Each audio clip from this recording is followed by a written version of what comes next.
এই গোলাপ দিয়েছে রে, মাশাআল্লাহ। কে দিয়েছে বাবু এটা? কে?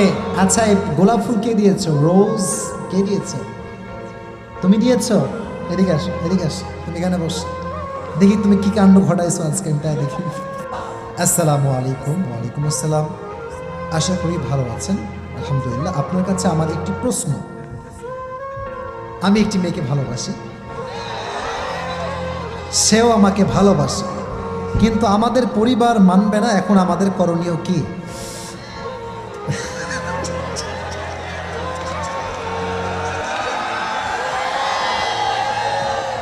আচ্ছা আচ্ছা বাবুরা থাম, বাবুরা, মুরব্বীরা অনেক কষ্টে ধৈর্য ধারণ করে বসে আছে, ঠিক না বলুন ভাই? আচ্ছা তোরা কি ভাই মানুষ পাস না, খালি আমারই পাস নাকি? আচ্ছা শেষ কথা দেখি, সে ভালো কথা লিখেছে।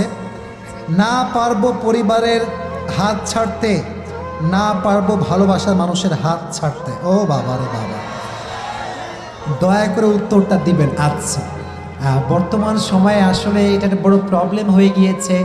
ছেলেও মেয়েকে পছন্দ করে, মেয়েও ছেলেকে পছন্দ করে, মাঝে আব্বা এবং মা সবচেয়ে বড় কাঁটা হয়ে দাঁড়িয়ে যায়।